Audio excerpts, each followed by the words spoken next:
Okay, everyone, welcome back to Milk and Honeys. I'm your host, Vanessa Curry. And I'm Kayla Becker. And today we are going to be talking about acting, auditions, and why we're still doing this. Yeah. Because sometimes we still ask ourselves that question as well. Ask myself that today. I have just... Sorry. Oh, yeah, don't forget your mic. I got it. Here we go. There we go. Okay. You got it? Okay. Yeah. I just got done reading The Actor's Life, a Survival Guide by Jenna Fischer, and it is so great, so insightful. And so I just wanted to talk a little bit about it today on this episode. I know our last episode we were talking about the Golden Globes, so I thought that this would be perfect for us to kind of go into the next week and keep all of our actors who are listening inspired and to keep creating and following their dreams. Yeah. And I have not read the book, full disclaimer. So I'm going to be learning a bunch of stuff with you guys too. So, But she will read I make it. Vanessa read the book and give me the cliff notes. This is how I handled. That's how I got through high school and college. I love that because I've never been the one who people steal the cliff notes from, so it makes me feel great. Good going. No, that's great. A little that I know about it from what you told me, I do think is good for. And I know you started acting class again recently. Yes. And I've been kind of diving back into the audition world, and so Yep. it is a very frustrating place to be. So Yeah, I mean, which it's like this book is very much for people who are either just starting, or questioning every life choice they've ever questioning every life choice they've ever made. So it's all over the map. If you're, like I said, the greenest of the green in the acting world, this is perfect. It goes in depth with headshots and what a table read is and what being on set is and what last looks are. So there's all of these things in there and information that will be great if you genuinely have no idea and you're like, hey, I kind of want to give this thing a shot. yeah. And I picked this book. I actually didn't pick this book. My sister picked up this book and was Okay. like, I think she read it. Don't quote me on that, Nicole. But I think she read it and she was like, hey, I think you should read this. This is Oh, nice. it's a Looking really out, good sis. book. It's a really good read. Obviously my sister loves The Office, so she loves Jenna Fischer. So yeah, it was great. And just to see where she's at in her acting career too, and knowing that she's had crazy roles and is still fighting for the next job is you know what they say, misery loves company. Yeah. So it is Well, nice. it's like, where are you at with your acting? Because you've booked roles over the years, and I know you're still like actively pursuing that. So where do you think you are right now in your acting journey? I think I'm in the right place. Obviously, we all want our careers to be better every year, and that's just not the case sometimes. Sometimes you have a great year, and then the next year maybe you book one job or you don't book any jobs, so it's I think I'm in the right spot, but I think I'm at a plateau right now. That's what I genuinely feel. So I know being in this acting class, it's been a couple of years since I've been in an acting class, but I think every couple of years or few years, it's really important to do that, just to hone in on your craft. And acting is like a muscle. So if you don't work it out, then sometimes it can kind of, if you try to work it out, vigorously right away, you could pull a muscle, so we don't want to do that. And then things probably change, and what people are looking for in the Of business course. probably change, and you're not going to know that unless you go to these classes and see what the new techniques are and what people are looking for in the business. Of course. It's definitely a book that makes you feel comfort instead of intimidation, which I love. That's like good. She has a really great way of writing this to where it's like, hey, don't do that. Yeah. Just do it. Like do this instead. But it's not, the way she's writing isn't, it's not arrogant. You. It's not shaming you. It's very, like I said, inspiring. Well, I think it is interesting. And, for me, when people ask me, like what acting I've done, technically I've done one movie, but working in WWE for all those years, technically I was acting every single week. And so I think something that I'm having to kind of get out of my head with is like, auditioning and thinking I should get it because I'm already well known for something else, Right. which I know is not the way. I'm sure she can probably attest to that in the book because she's Pam Beesly from The Office. That's what she was known for. And maybe she thought it'd be way easier to land big roles after it because she's Pam Beesly, and it clearly didn't work out like that for her. No. Like you constantly have to prove or feel like you have to prove that you belong in the room When in reality, it's like, why should I not already have an invite into this room? Exactly. And there are like big actors who I'm sure probably Robert De Niro doesn't audition anymore. I'm sure he just gets roles. I would love to see a present day Robert De Niro acting tape. A self-tape from his living room. I'm going to hear him be like, damn it, the light. Yeah. Like, like, am I in the light? Am I in it? So I imagine, I'm sure actors who don't audition anymore. I'm, like even like Meryl Streep, I'm sure she doesn't audition anymore. I'm sure she just gets the roles, or I'm sure is in the running for a roles role are written for her. But yeah, I mean, it was kind of nice to see and read in this book that even after The Office, she did have a role that she had got booked, and she essentially got fired, but like, I mean, I guess, yeah, she did get fired. What was the role for again? It was for a new TV series with, oh my gosh, we didn't look up his name. Why can I never? Did the series ever happen? It did. Okay. It was with Joey from Friends. Oh, yeah. And then, you said she wasn't. What is his name, though? My sister's going to kill me. She's like, she's probably screaming. I've never watched Friends. I mean, I've seen it, but I've never watched it. So I feel like I have a Joey Tribani. What's his real name? Yeah, Matt LeBlanc. Oh my gosh. Why did I just struggle? I feel like I know who he is. Matt LeBlanc. Why can't I ever remember his freaking name? What's he done lately? So it was a sitcom, and so she was cast as his wife. Okay. And apparently they did a focus group with the studio on the pilot, and everyone in the focus group said that they did not believe their love was true, that they would actually be together. So they let her go, and they booked somebody else. And she was like, yeah, I've never been fired from something before. And this was after The Office. Yeah. So again, having this career that's just blown up, and she is Pam from The Office, and gets this next role that she thinks, oh great, now I'm a regular on a TV series, and it's not. And the way she said that she processed that was her and her husband dropped the kids off with their parents. They went to Palm Springs. They got drunk on the weekend. Love that. And she was like, I cried sometimes, and then I laughed sometimes, and then I was yelling sometimes. And there's a picture of her in the book where she's like jumping in a pool, flipping off the camera, which is kind of funny. So it's hard though, because they try to tell you, like, don't take it personal.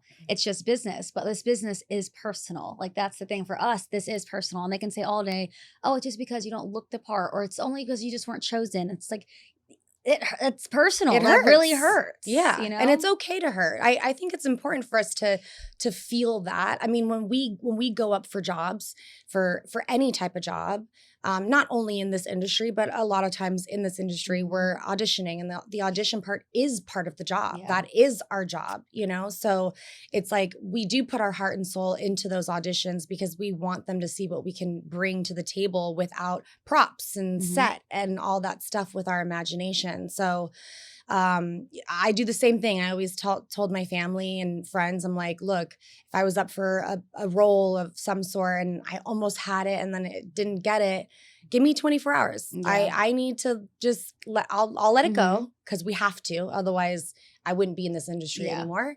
So you have to let it go and move on. But what do you do, like, when you don't get something? Sulk, create little voodoo dolls and stab it for the people who rejected me. Just the normal kind of thing. Every casting director watching right now, which we know there's so many. Every casting director. They're never going to bring Kayla. Is your knee hurt today? Does it? No. So you think this has helped kind of reframe rejection, though? Like, because I remember there was a role I really was excited to get. As for a horror movie. And I really put my back into this role. I did a lot of different like versions of it. And I was like, oh, they're going to at least call me back for like, never heard from them again. And I was like, whoa, God. Like, I'm like, and that immediately my first thought was like, oh, that must not be good. I must be bad at acting then. So I'm just going to quit. Right.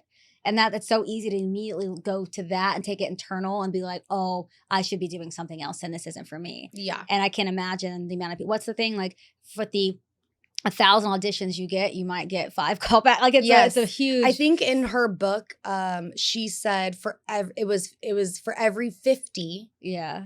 no's, you do get that one. So Oh, as that's a many lot. as, so she said that she used to, every time she would get a no, she'd be like, oh, well, that's Oh, kinda another one. So tallying it. we're closer to 50, which means I'm going to get that Yeah. yes soon. I like that though. You're getting Which is, closer and it is closer. true though, you know, and the best part about rejection is that you get to learn from it Mhm. and do something again.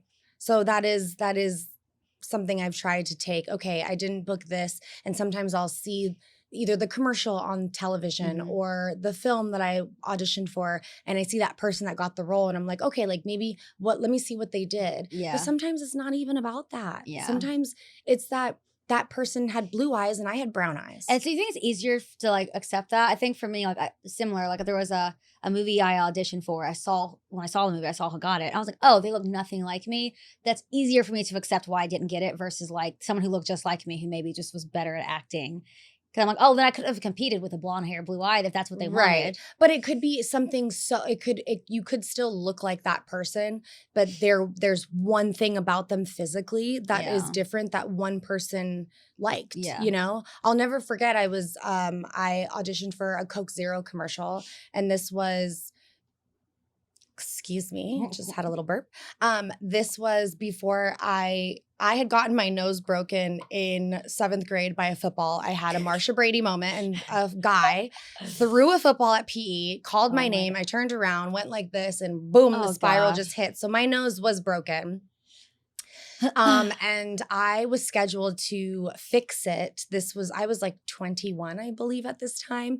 I was scheduled to fix it the week later. Mm-hmm.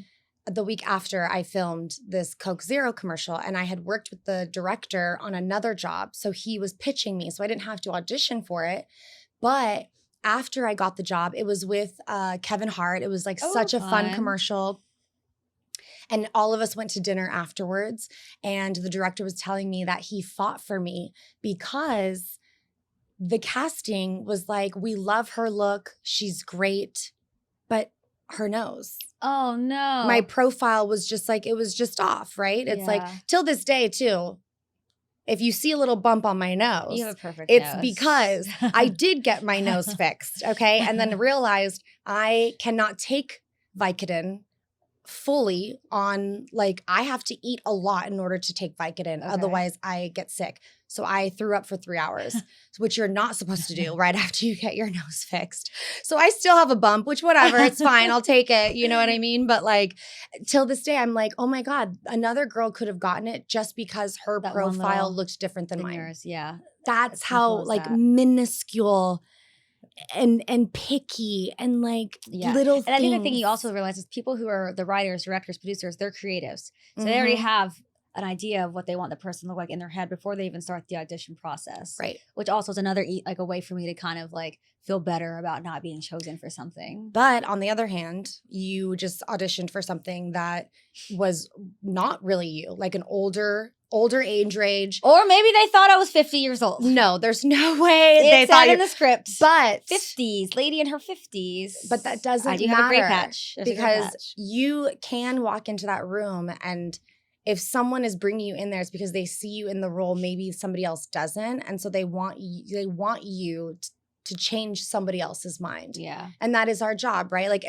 even if you don't get it, if you did a good job, now they're gonna be like, oh, well, she wasn't right for this, but like, we're gonna bring her in for X, Y, and Z next, you know? So it's just so many variables. It's like a puzzle you can never actually figure out. No, ever, because everyone's different. Everyone is different. That is the theme of life. Have you gone into auditions where you just knew it wasn't your day? Because there's nothing worse than auditioning on a day you just don't feel like you want to. Because then when you're having to like put yourself into this character, and it's like, oh, like today or that audition, I felt that. Like I was having a stressful morning. Yes. And I was like, I don't feel like jumping into this. Yes. But you did it. Character. But you did it.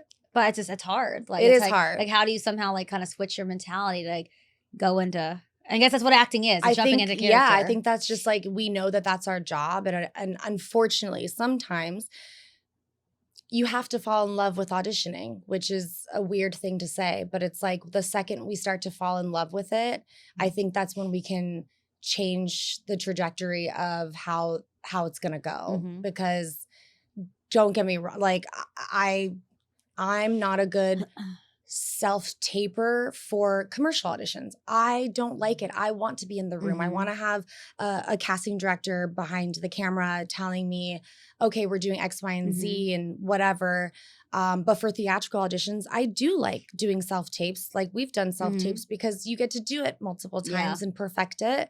So it's one of those things where I had to fall in love with doing self-tapes again, because after the pandemic, that's really that was it. Yeah, there was that's no going really back. all I do now. Like I used to have auditions 3-4 a day where I'd have to pack in the morning and then change in my car and go to Santa Monica and then go to the Valley and then go downtown LA. And that just isn't necessarily the reality anymore. Yeah. You know? But like learning to judge success by, did I show up prepared?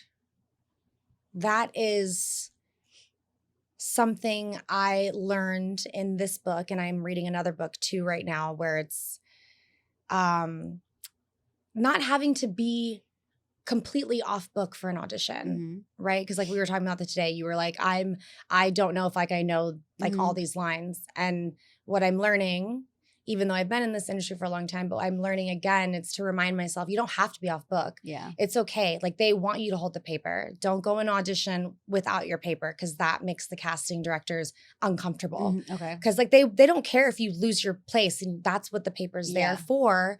But if you're going in there and then you have to stop and then start over again. Line. Yep. They hate that. Line. They hate it. That would so be me. Yeah. Like, I'm sorry, what's the line? And the cast director's sitting there like, I don't freaking know. Like, you should have it, you know? And then the reader's sitting there just like, oh, you should have your paper. Yeah. You know? So I had to learn that too, because it's it's a lot.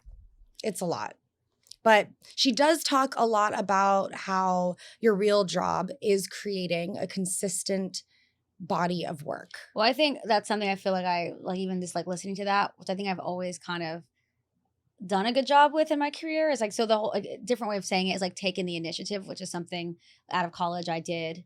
Started my own little YouTube shows and talk shows. Yep. And got my first TV job from that. And like just learning how to edit, learning how to direct or produce. When I first got my first job was in TV news. I didn't know what a VOSOT was. It's voiceover, sound on tape, whatever. I didn't know what that meant. I was like, they said, can you go do a VOSOT? And I'm like, yeah, of course I can. I went and Googled what that was, learned how to do it, did it. And doing that kind of stuff is what was able to like, I can pretty much do anything. I lie and don't tell people I can edit because I hate editing, but I can, you know, I had to edit for a long time. But that's also what I've, you know, you're creating this consistent body of work, us doing this podcast, instead of just waiting around, which I think, unfortunately, a lot of these younger kids just wait around for like that phone call instead of doing work in the meantime. Yes. To show that you can do it. Yep. It's what's keeping a lot of people back. And if you're listening to this and that's you, that's what's holding you back, because people want to see you take the initiative and they want to see your body of work. You can give people ideas all day long, but can you show us the idea? Can you go film us a little short pilot and show us like your idea? So, exactly. And that's important too, using the people in your corner who are creatives and learning from them, but also collaborating with them. I think that that's really important. I know, and I think that's something that we're just starting to do now. And to really understand that. And I get it. You have to be careful with who you decide to collaborate with, and make sure that you guys like have the same work ethic and creative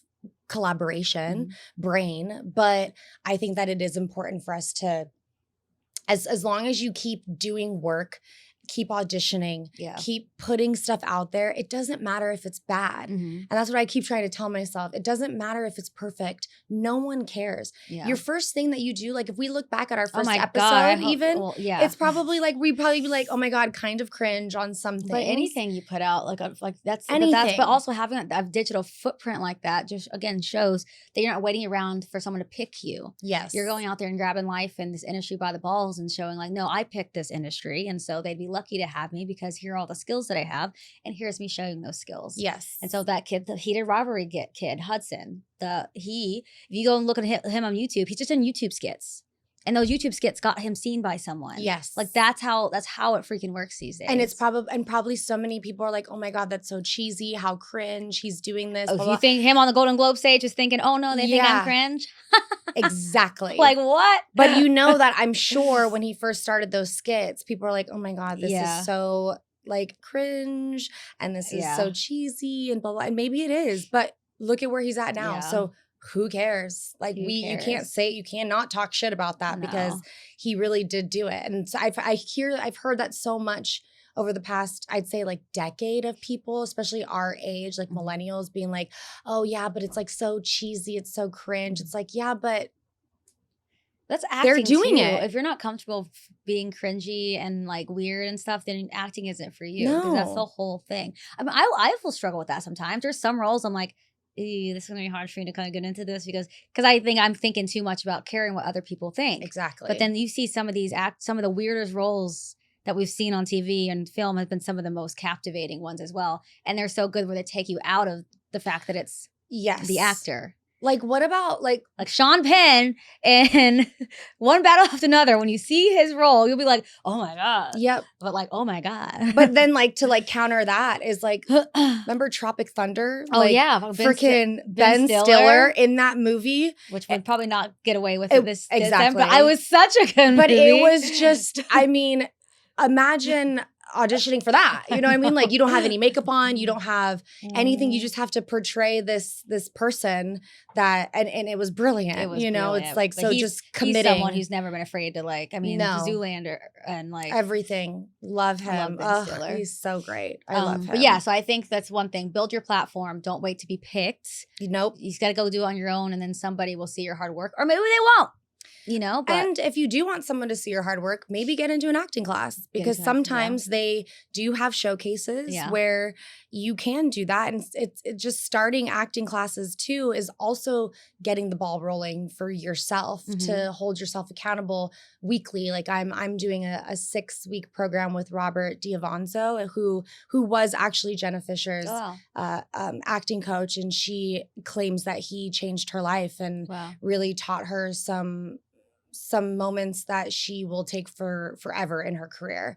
So I'm excited to, be learning from someone like that. And it doesn't matter how old you are either. Like when I was in acting class, there are people who just started their acting journey in their 50s and 60s. Yep. And a couple of them I've seen and stuff. So like it doesn't matter how old you are. No. If you're like taking the steps, getting prepared and putting in the work and learning from people and not thinking, oh, I'm already too advanced in my life and career to learn from anyone. Because the moment we're releasing those timelines. Yeah. We release those timelines. They're done. Like we don't know our timeline. You can't unless like, like us, like we're making sure that this timeline for our podcast, this creative outlet is working, is elevating, is growing. We have goals. We know what we want.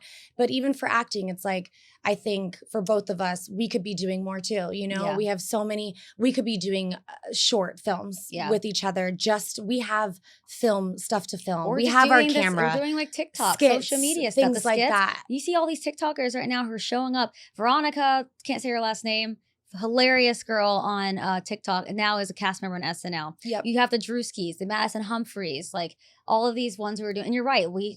I think you always try to get us to do it, and I'm always like, but that should be something I try to do more of. Listen, I do try. Okay, but you're right. But I mean, even for me, it's like I'm getting people to try, but I could be doing it on my own too, right? It's like I could be doing a one-woman show. I could be filming it myself. I can know how to do the angles, but I'm not. But I think this is a moment for us right now to say that we should be doing this. We will be doing this. We gotta just like, you have to, when people think that you're working all the time, even if it's a self-made project, I think that's just the momentum that happens in the universe. And when people see, oh, they're working, even if it's a test shoot, even if it's just us doing skits and things like that, it's like, it still puts it in the universe like, oh, they're doing this. They're getting the ball rolling for themselves. So now other people are like, well, I want to hop on that.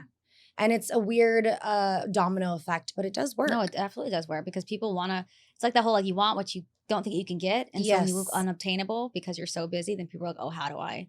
Your value increases. Yep. All right. What are some audition tips for those who maybe haven't auditioned or wanting to get into auditioning, some tips that are actually useful that I think the book pointed out? I've heard this one, my very first acting class. Like this was the first thing when I moved here 18 years ago or something like that. Memorize the first 3 lines. Not that you have to memorize the whole script, but if you have those first 3 lines memorized and you're delivering it straight to camera or straight to your reader, and then you look down and you can kind of like figure out your placement and stuff like that. But if you deliver those first 3 lines strong, then you're already winning. You're already captivating the casting director or whoever's behind there. Sometimes there's multiple people in the room, the writer, the director, the producers, or whatever, depending on what it's for. Pick one strong nonverbal reaction. Yep. Like that? Yep. Just like that, you know? Call me. Booked Booked and blessed, honey. What was the other one? Stop trying to perform the entire scene. Pick moments, like we just said, like picking that nonverbal moment, making sure that you're listening to your partner. Yeah. Because I think people forget to do that. They'll say their lines, and then when the reader's going, they're not reacting to it. They're not reacting because and it's like that's not what we do in normal life. When you're talking to me, I'm like, oh, whoa. Yeah. Because they're like, this Thinking is about my next line. Yeah. I'm delivering now. It's like so robotic. So that's something that I had to learn. And I do, a funny story is Will Smith, actually, when he started doing Fresh Prince, he would memorize his lines and the other person's lines. Oh, nice. That's how he would, was his process. So in the very beginning series of the season, you see him like mouthing the other person's lines. That's why I'd be afraid to do that. Because that was his first acting role. I know. You know, he was a DJ. And so Quincy was like, and he literally, you would see him going like, that's funny. And then obviously he stopped doing it. Obviously they talked to like, him, Will told him. But like things like that, it's just so crazy. You don't think about it. Overacting, which that's one thing my acting coach did tell me. This is like, I don't overact. I probably underact a little bit. Most people don't overact. He told me most people do overact. He's like, a lot of people come in here and they overact because it's just like, and then I don't know, that's what he said. And I've seen that too. I feel like I like watch people in my class that would just like try to go too big with it and be too expressive. And it's like, see that. That's not how a normal person is having this conversation. Right. Overacting is like in shows like Friends where they're supposed to be over the top and dramatic. But then you watch The Office, they were all very like, it felt like so real and conversational. Right.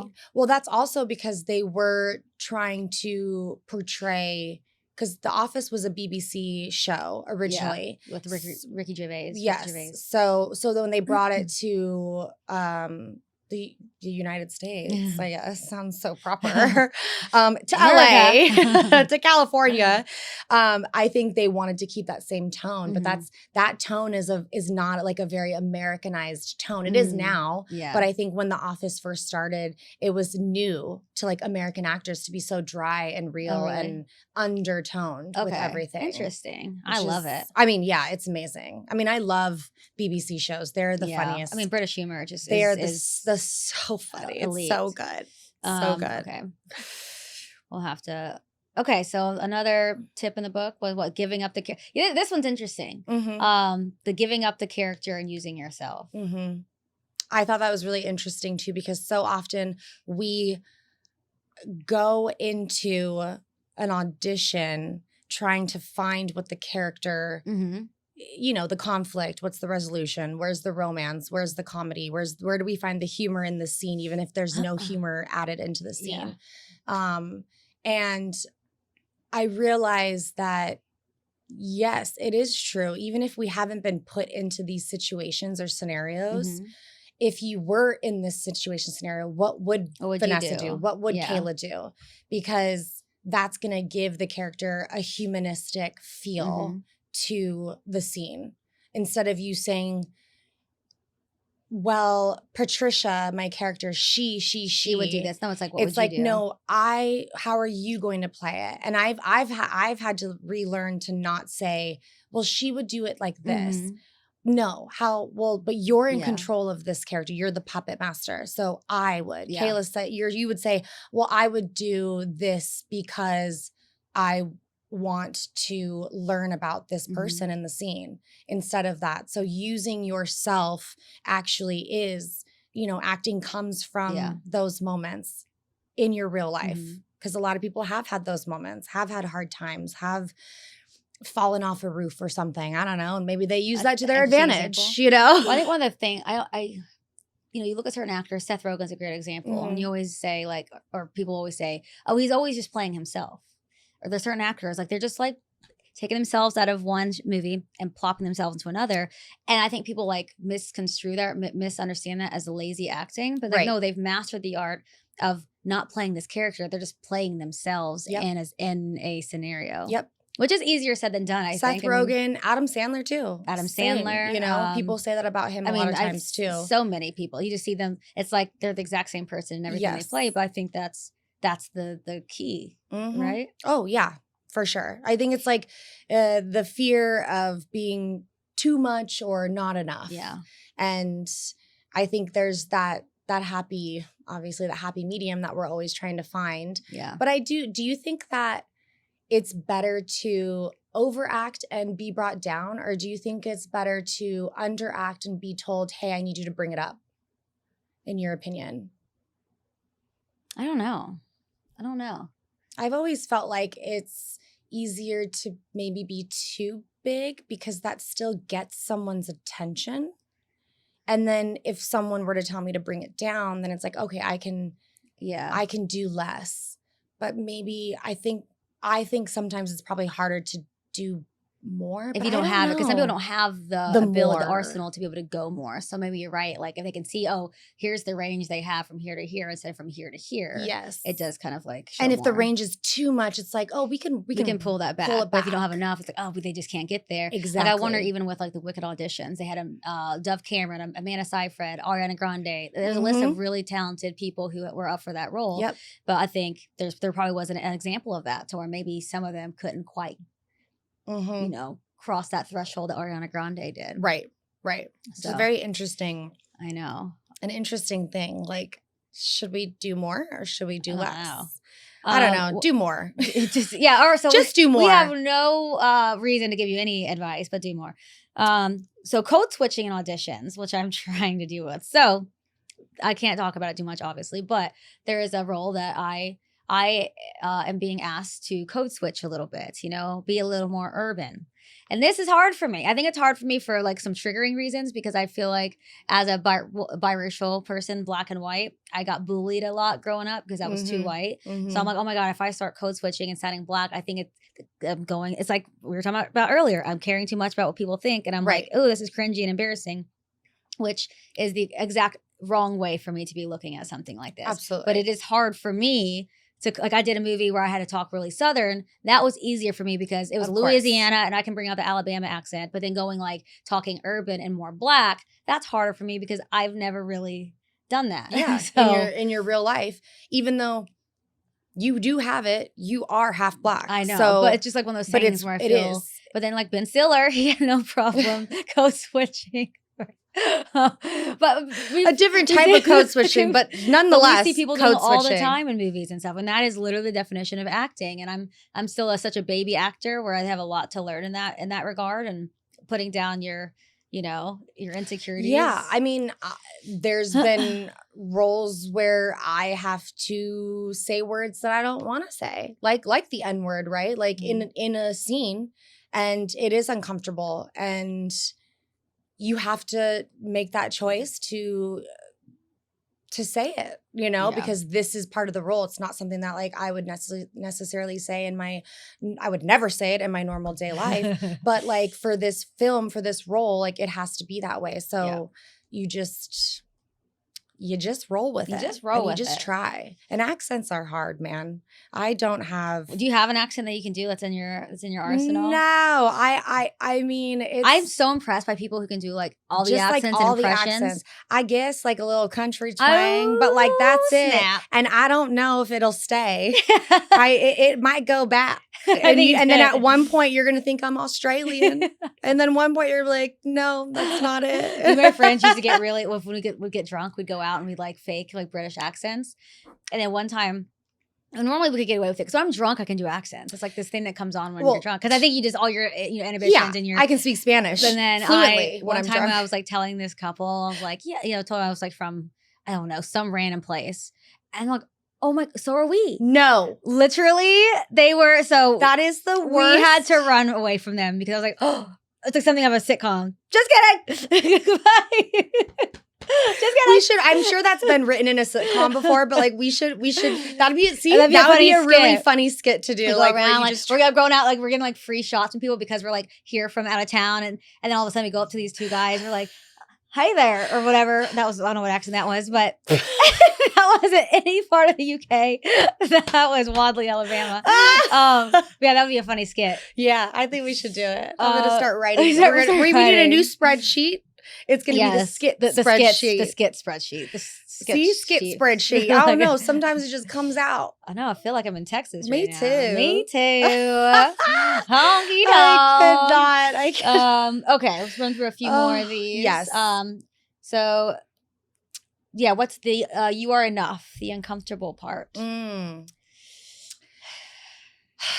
That is actually something that was said from her acting teacher, who right now is my your acting teacher, Robert Diavanzo. He is who always said, "You are enough." I don't remember exactly what the role was, but I think Jenna Fischer was talking about in the book that she had a moment where she was like, "I'm done. I'm done with this. This is not for me, blah, blah, blah." She called Robert, her acting coach at the time, and he basically told her to shut up in a nice way, kind of. She said he did kind of yell at her and had to remind her, like, you are enough. Yeah. Everyone needs to know, like, you are enough. You can do this. If you really want to do this, remember you're enough. You have what it takes. You just have to keep going. And that is the hardest part, is to keep going and to remember that you are enough. I've so many times have had the moment in my life where I'm just like, what am I doing? Is this really for me? But then when I do think about letting go and never doing it again, it really makes me sad because I truly do love it. Yeah. And as long as you love it, just you have to remind yourself that you are enough. And I know that's like it's the belief that one booking will fix everything, but it's not. It's never going to fix everything, but it will fix that moment in time and hopefully create that momentum. I think we've talked about something that I've struggled with is like chasing external validation. Being successful on paper, but still so insecure about like how the world is perceiving my success because I have been off TV for 1.5 years.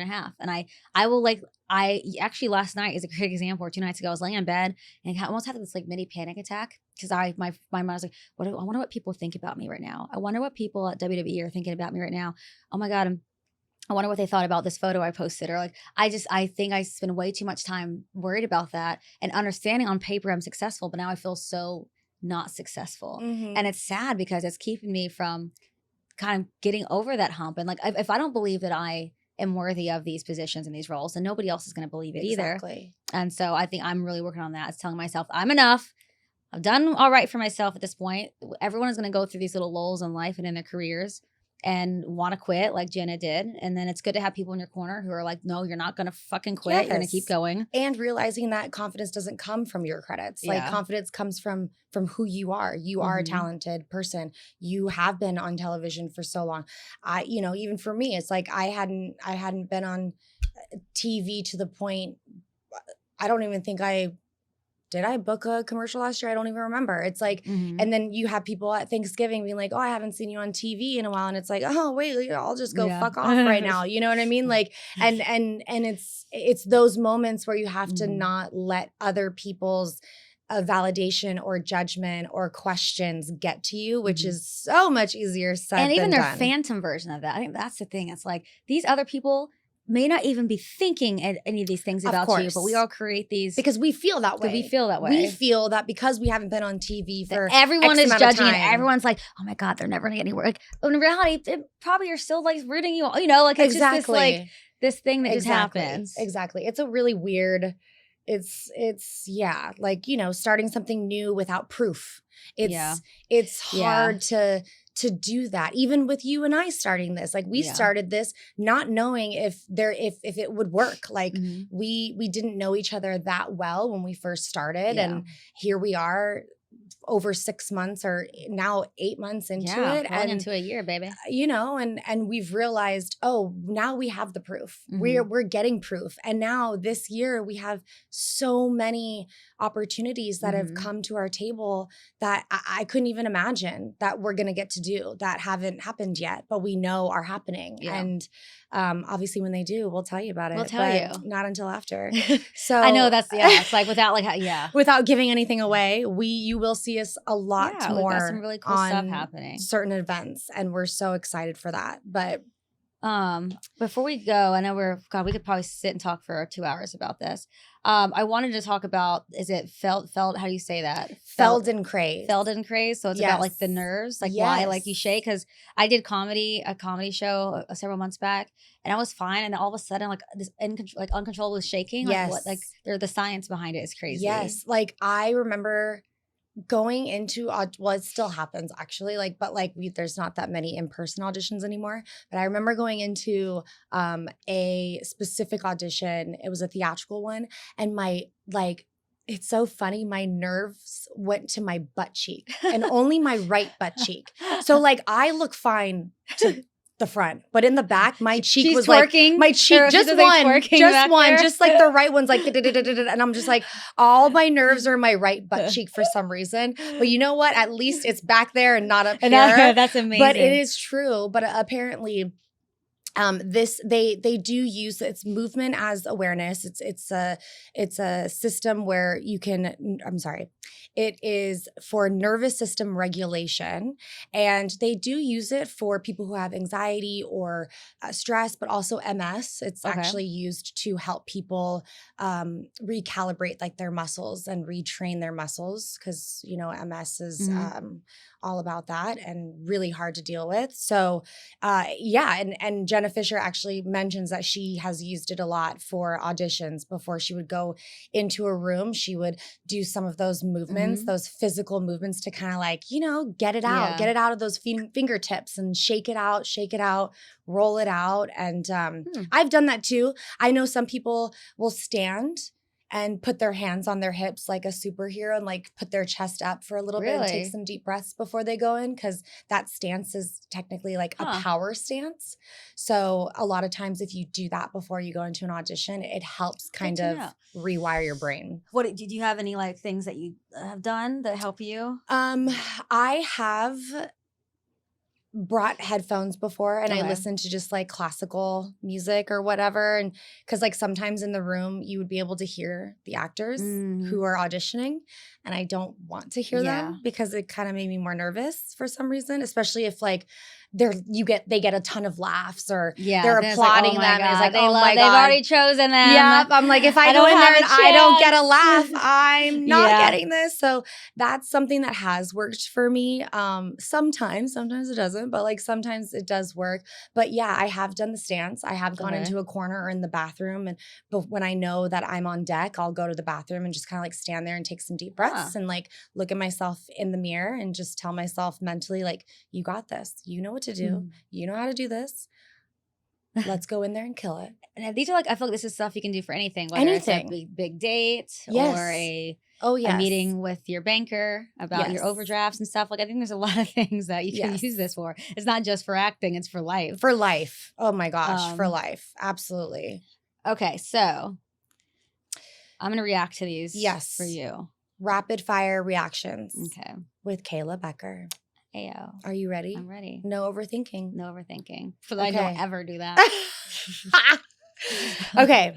Luck is what happens when preparation meets opportunity. Okay. So that means there's no such thing as luck. I think there is luck. But no, preparation opportunity equal like there's no luck. Because that means like, because luck is like, oh, I got lucky. True. I played the lottery, and now that's no preparation. I guess, that. But I guess if you're doing it for like an audition situation. Go straight to the lottery. I haven't won the lottery in the last several. I play every freaking month. Okay, here's something. Okay. We start playing tennis. Okay. No, never. We start playing tennis, and just for funsies. Okay. And a month later, we both get auditions for a role that involves tennis. And so we have been playing not for any reason, we're but prepared. just whatever. We're prepared now. And now it is kind of An like this is opportunity. sort of a lucky opportunity that has come our way, that we have been preparing for this that we didn't even know. But now our preparation is meeting the opportunity with that luck. Okay. Smarty pants. I can see that. That's all. Okay. Okay, next question. A lot of people are afraid to say what they want. Guilty. Absolutely. I'm so afraid. I hate asking for anything that I think I deserve. This is a big career flaw of mine. Which is crazy because ask for what you want and you will get, I think. I mean, I don't know if that's necessarily true. I think if you have like a negative mentality, which I have had before, then it's a domino effect. Well, can I please have the remainder of dollars in your bank account? Can I please have the keys to your Lexus? I mean, yeah, I've given them to you before. Forever. This is not working. Not forever. But I do think a lot of people, like we said, even for us, are we afraid to do these skits and stuff like that? Because God forbid, like we get picked up for, it's like Broad City, right? It's like they were doing skits on YouTube and all of a sudden, like God forbid, now they have a hit show that was on television for a few years and it was amazing. Such a good show. So I don't know. I would change your mind on that. Okay, I'll work on it. The difference between successful people and others. I mean, I think there's a lot that goes But what's into that. one thing? I think like knowing people. Connection. Yeah. Connections. Yeah. I would say that too. I would say connections, but I would also say attitude. Okay, I can see that. Yeah, attitude. Because successful, I mean, That's although fun. there are plenty of successful people out there who have a really bad attitude, but I do think attitude plays a huge part. Sean Penn, we're looking at you. Right. I'm trying to say his name. No smoking, Smoking cigarettes. at the Golden Globes table. The globe. Okay, last one. Courage doesn't always roar. I don't know. Courage doesn't always roar. It can be silent. I see. Yeah, it could of course. It could be a silent success. Yeah, because sometimes the roarers are the ones who are like the least, most intimidated. So you don't have to be the loudest one in the room in order to be the most successful or the most talented one. Sometimes a lot of actors are really awkward in person. Look at like Zendaya as a good example. Or even Tom Holland. I feel like they're very like to themselves, and they don't come across as probably big roarers, but also probably two of the most successful, not just in their acting and their personal lives, and they just kind of keep things to themselves. I think they're a great example of that. Yeah, I think so too. Which ones feel annoying but true? I mean, they're all pretty annoying and true. But I think for me personally, it would be like the afraid to say what they want, because I just struggle so much with it. I think I struggle too much with it. Which ones feel earned? I mean, probably the luck is what happens. Yeah, I think so too. Yeah. And all of them. Which ones you want to roll your eyes at? I think I literally just did roll my eyes at every single one of those. So there's your answer there. So after all of this, why are we still acting? Oh gosh, because nothing... Not me bombing this. Are you kidding me? Ask me again. Rewind. Okay, So after all of this, why are we still acting? Because not trying feels worse. Yes. Acting is a self-expression for a lot of us. It's not just a career. These are the things that we love to do. It's letting go of making it and focusing on doing it. That's right. And tomorrow you try again. And again. Not because you have to, but because you want to. Because you want to. Boom! You know what I mean? That was a nice little inspiring episode, wasn't it? I felt like timid in that one. You took the lead on that, and I'm going to read the book now. So no, it's a great book. So yes, if you guys get a chance to get your hands on Jenna Fischer's The Actor's Life: A Survival Guide, it is so great, and she's amazing, and I can't wait to see what else comes from her career. And she knows. I know Jenna knows. Not that we know her, but I know that she knows that Kayla and I are the best ingredients to the tea in Hollywood. And so one day, I just know she'll be sitting right next to us. That would be amazing. Okay? Because she loves this tea, this milk and honey. She loves this and on tea. that note, we'll see you next time. See you next time. Bye. Same tone.